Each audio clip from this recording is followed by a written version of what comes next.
Hi friends, good morning all of you. देखो यार, आज से हम क्या है ना कि अपना जो प्रीलिम्स तो हो चुका है। अब प्रीलिम्स जिसका भी जैसा हुआ है उसके लिए यार देखो, ज़्यादा टेंशन मत लेना, क्योंकि अभी अपने को क्या करना है कि प्रीलिम्स की तैयारी तो अपनी हो चुकी थी जो हमने की थी। अब अपने को किसकी मेंस की तैयारी करनी है। जिसका क्लियर हो रहा है वो भी, और जिसका क्लियर नहीं हो रहा वो भी मेंस की तैयारी करेगा तो ज़्यादा बेटर रहेगा, क्योंकि 2 से 3 महीने हैं अपन इसमें मेंस की तैयारी करेंगे तो अपने अगली बार जो तो जब हम नेक्स्ट टाइम एग्ज़ाम देंगे तो उसमें काम आएगा। ठीक है, तो इसलिए हमने क्या स्टार्ट किया है कि आंसर राइटिंग स्टार्ट की है। तो अगर आप लोगों का साथ रहेगा तो अपन डेली का 1 से 2 आंसर डिस्कस करेंगे, और जिससे अपना क्या होगा, आंसर राइटिंग स्किल्स अच्छी होंगी। ठीक है, तो सबसे पहले अपन देखते हैं कि क्वेश्चन क्या होता है और फिर उसके बाद क्या होता है, लिखते कैसे। तो 10 मार्क्स का क्वेश्चन था ये, और इसके अंदर देखो क्या था। Suppose the government India is thinking constructing A dam in A mountain valley bond by the forest inhabited bye the ethnic communities, what the rational policies should it resort to dealing with the unforeseen contingencies. देखो, अब इसके अंदर है ना, सबसे पहले अपने को क्या करना होता है, जब भी अपने को क्वेश्चन पढ़े अपन किसके अंदर, अपन जब मेंस का कोई भी क्वेश्चन पढ़े तो सबसे पहले अपने को क्या करना है, जो उसके हाइलाइट्स कर दो उसके की पॉइंट्स को, ताकि उसके सराउंडिंग भी अपने को आंसर लिखना है, उससे दूर नहीं भागना है। अगर आप उससे दूर भागोगे तो इट मीन्स आप क्या कर रहे हो, आप एग्जामिनर को कंफ्यूज कर रहे हो। ठीक है, तो आपको उससे दूर नहीं भागना है, तो आपने उसके सराउंडिंग में रहना है। तो अपने को क्या करना पड़ेगा, अपने को अंडरलाइन कर लेनी है सबसे पहले।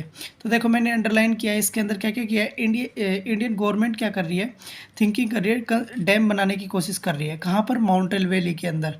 ठीक है, और बाय फॉरेस्ट इनहेबिटेड, तो फॉरेस्ट को क्या करना पड़ेगा, यहाँ पर जो फॉरेस्ट के अंदर एथनिक कम्युनिटी रहती है ना, उनको वो भी वहाँ पर है। ठीक है, तो अब उनको क्या करना पड़ेगा, रिहेबिलिटेट करना पड़ेगा। तो उनके रिहेबिलिटेट कर रही है ना, तो यहाँ पर बोल रही है कि ऐसी कौन सी पॉलिसीज़ होंगी। अगर एक सिविल सर्विस होते हो तो उस हिसाब से आपको क्या करना है कि आंसर करना है कि कौन सी पॉसिबल पॉलिसीज़ होनी चाहिए, जिससे क्या कर सके अपन, बिना कोई मुसीबत के अपन क्या बना ले, डैम बना ले। ठीक है, तो सबसे पहले आपको क्या करना है, एक इंट्रो तैयार करना है बहुत ही अच्छा सा। तो इंट्रो क्या तैयार किया है, जैसे कि मैंने तैयार किया है, आप लोग अपना इंट्रो अपना क्या कर सकते हो, डाल सकते हो। और अपना एक ग्रुप है टेलीग्राम पर, तो आप उसको भी ज्वाइन कर सकते हो। ठीक है, स्टडी विद ऋतिक के नाम से।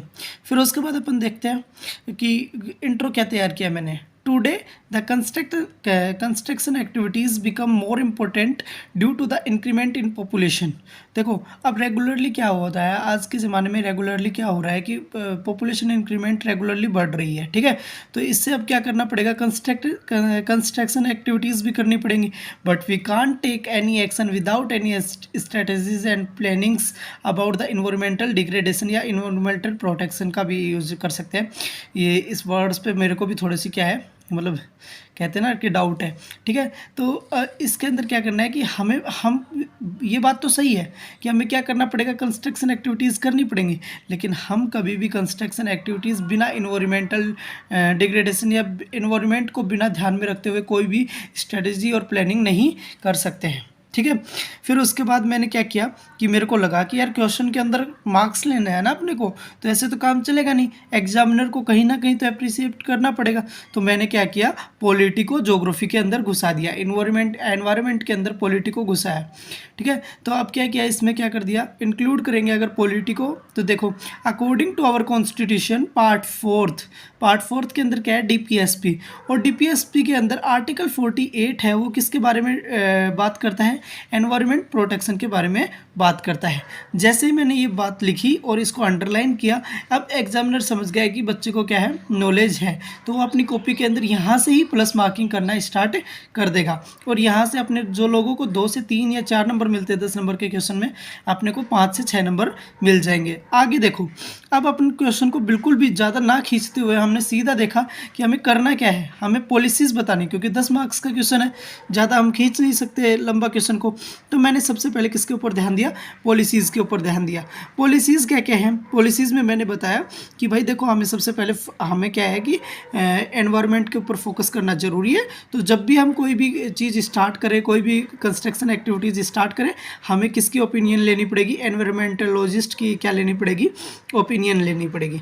सेकंड चीज़ मैंने उनको बताया कि हमें है ना जितने भी एथनिक कम्युनिटीज़ रहने वाली हैं उनको है ना हमें बेनिफिट पर्पस ये किसको बताने चाहिए, डैम के बेनिफिट्स एंड पर्पस किसको बताने चाहिए, एथनिक कम्युनिटी को बताने चाहिए कि भाई हम यहाँ से आपको बहुत सारा फ़ायदा मिलेगा, ठीक है।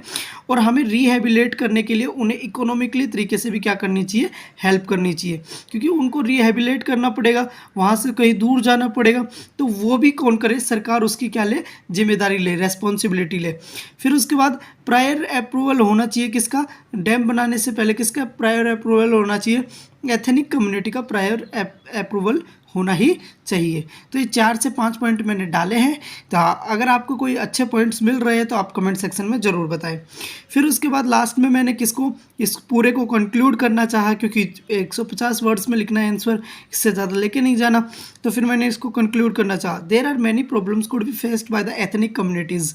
अब एथनिक कम्युनिटीज़ को भी बहुत सारी क्या करनी पड़ेंगी, प्रॉब्लम्स फेस करनी पड़ेंगी। उसमें क्या क्या है, रिहेबिलेशन हो गया, इकोनॉमिकल प्रॉब्लम हो गई, अब लाइवलीहुड पैटर्न चेंज करना पड़ेगा, क्योंकि नई जगह पे जाते हैं तो थोड़ा टाइम लग जाता है वहाँ पर मैनेज करने में, ठीक है। सराउंडिंग पैटर्न भी क्या करता है, उसको इफेक्ट करता है। लास्ट में मैंने डाला कंक्लूजन में मैंने क्या डाला कि construction activities environment both are important for us, दोनों की दोनों इंपॉर्टेंट होती है। तो हम दोनों को फोकस करते हुए हम ये नहीं कर सकते कि सीधा हमने कंस्ट्रक्शन एक्टिविटीज़ कर दी, या फिर हमने मतलब किसी भी चीज़ को अपन क्या नहीं कर सकते, इग्नोर नहीं कर सकते। तो हमें दोनों को साथ लेकर चलना पड़ेगा।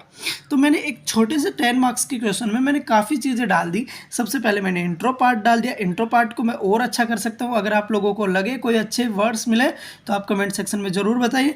फिर उसके बाद अपन क्या था, पॉलिटिकल सेशन डाला, जैसे इसमें 1 नंबर मिल जाएगा अपने को, यहाँ से आधा नंबर मिल जाएगा, तो 1.5 नंबर तो अपने यहीं ले लिए। यहाँ से वो अपने को 1.5 या फिर आपको 1 नंबर दे के जाएगा, ठीक है। तो यहाँ से अपना कितना हो गया, मतलब 3 मार्क्स हो चुके हैं अभी ऊपर ही। फिर उसके बाद यहाँ से वो आधा या 1 नंबर दे के जाएगा, तो 3 और 4 मार्क्स के समथिंग, एंड 1 नंबर इधर से मिल जाएगा।